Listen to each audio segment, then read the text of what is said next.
자, 교과서 가지고 오셨습니까? 이제 그러면 수업을 시작하도록 하겠습니다. 시작하기 전에 무서운 파란색 떴죠? 네. 조심조심, 저작권. 자, 조심조심. 자, 그럼 사회문제의 의미와 특징, 교과서로는 13페이지부터 시작되는 내용입니다.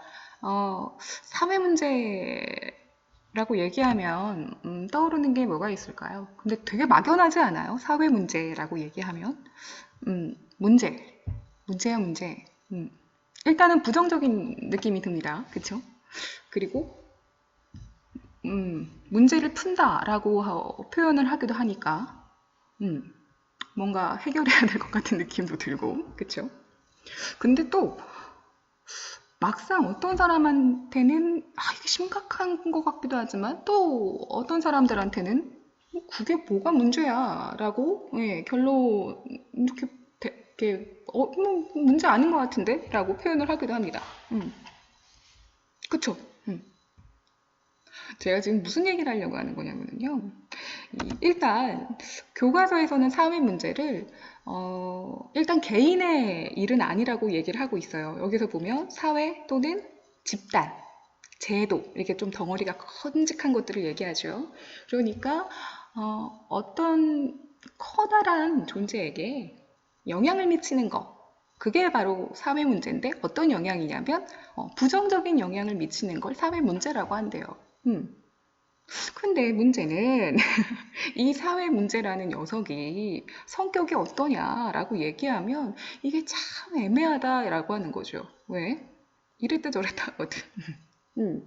그게 무슨 소리냐면 듣기 싫죠? 이게 무슨 소리냐면 이 사회 문제는 다음과 같은 세 가지의 특징을 가지고 있기 때문에 어느 때는 문제였다가 또 어느 때는 문제도 아니었다가 또 어느 때는 이렇게 바라봐야 했다가 또는 반대로 바라봐야 했다가 이런 식의 어떤 접근 방법이 필요하다는 의미입니다.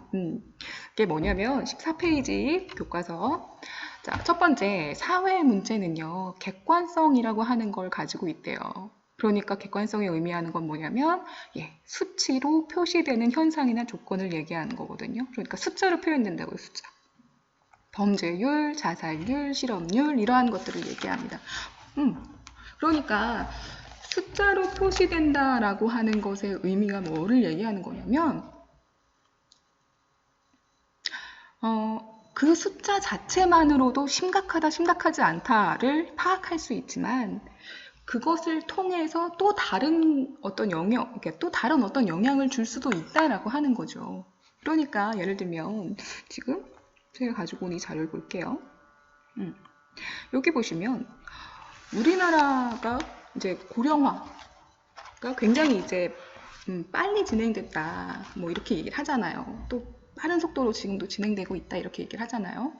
보시면 우리나라보다 일본은 먼저 고령 사회로 진입했지만 우리는 그러니까 1994년이고 우리는 여기 2018년이라고 표시되어 있죠. 하지만 뭐예요? 진입하는데 들인 시간은 우리가 훨씬 더 빨라요.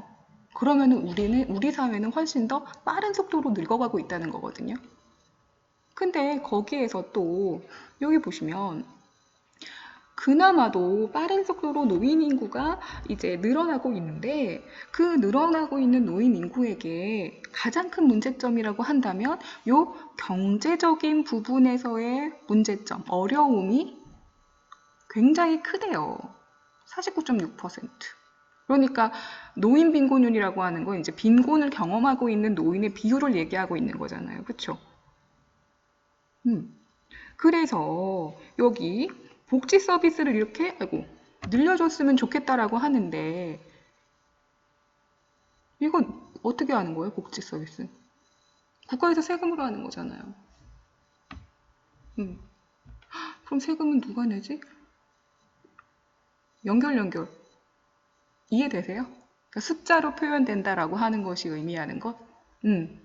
그래서 이렇게 객관적인 숫자로 표현돼서 이게 엄청 좀 심각하구나 이렇게 보여질 수 있다는 거. 하지만 또 숫자가 뭐 낮게 표현이 되거나 하게 되면 또 이렇게 사회 문제가 아닌 것처럼 느껴지기도 하고 그렇게 되죠. 자, 그 다음에 두 번째. 바로 상대성을 의미합니다. 상대성. 그때그때 달라진대요.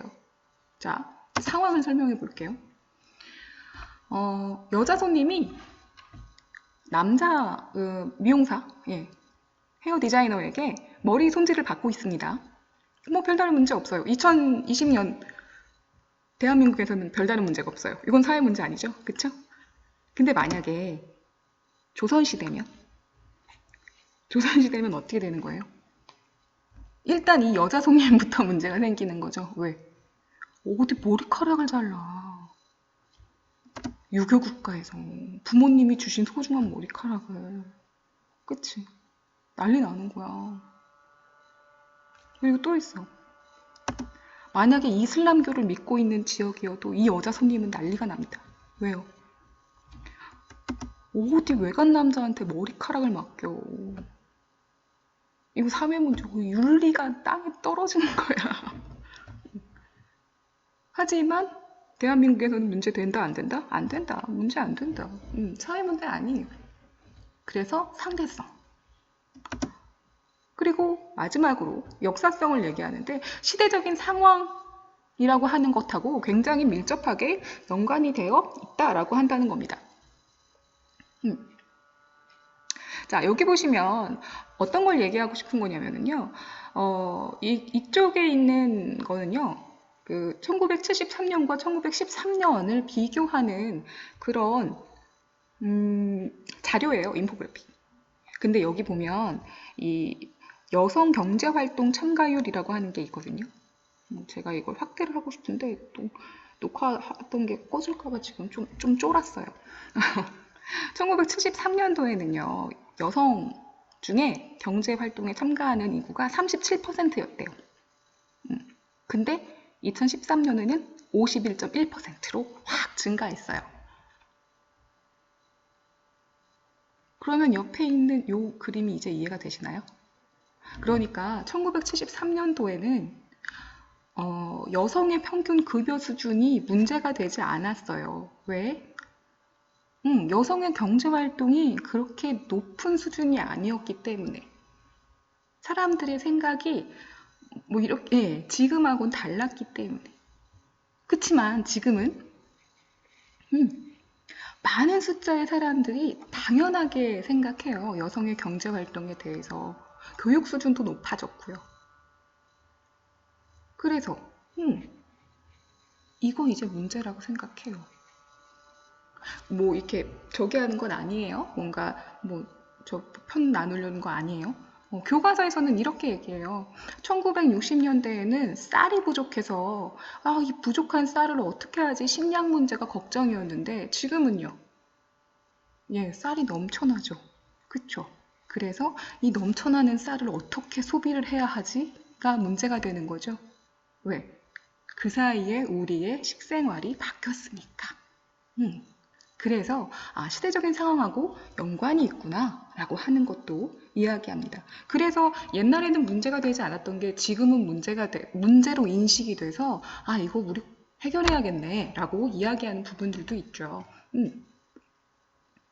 뭐 장애와 관련돼서 장애인들의 뭐 인권 문제라던가 뭐 이러한 것들도 예전에는 그것에 대한 인식이 굉장히 낮았기 때문에 인식의 수준이 낮았기 때문에 생각하지 못했지만 지금은 그쵸 심각한 문제로 생각해서 누구나 평등하니까 거기에 대해서 우리가 생각해야지 이렇게 얘기하고 있잖아요. 그쵸? 자, 그래서 이 세 가지에 대한 이야기가 나오고 있습니다. 자, 옆에 15페이지에 나와 있는 읽기 자료 한 번씩 더 읽어보시고 이어지는 동영상은 제가 앞에서도 얘기했던 것처럼 코로나19와 관련되어서 제가 봤던 동영상인데요. 한 번씩 보시면 좀 좋을 것 같다는 생각이 들어서 준비를 해 보았습니다. 좀 박쥐가 나오는데 조금 징그러울 수 있어요. 그러니까 계속 박쥐가 나온다는 건 아니고 중간에 이제 자료 영상으로 이렇게 설명되는 것 중에 나오는 게 있는데 조금 무서울 수도 있으니까 눈을 가늘게 뜨고 보세요. 눈을 이렇게 박쥐 나오려고 하면. 자, 집에서 계약 맞아서 수업 듣기 어려웠을 텐데 그래도 끝까지 잘 들어주셨으면 해요. 네, 그러면 동영상 보고 연결되는 강의도 잘 들어주시고 교재도 과제도 잘 들어주시기 바랍니다.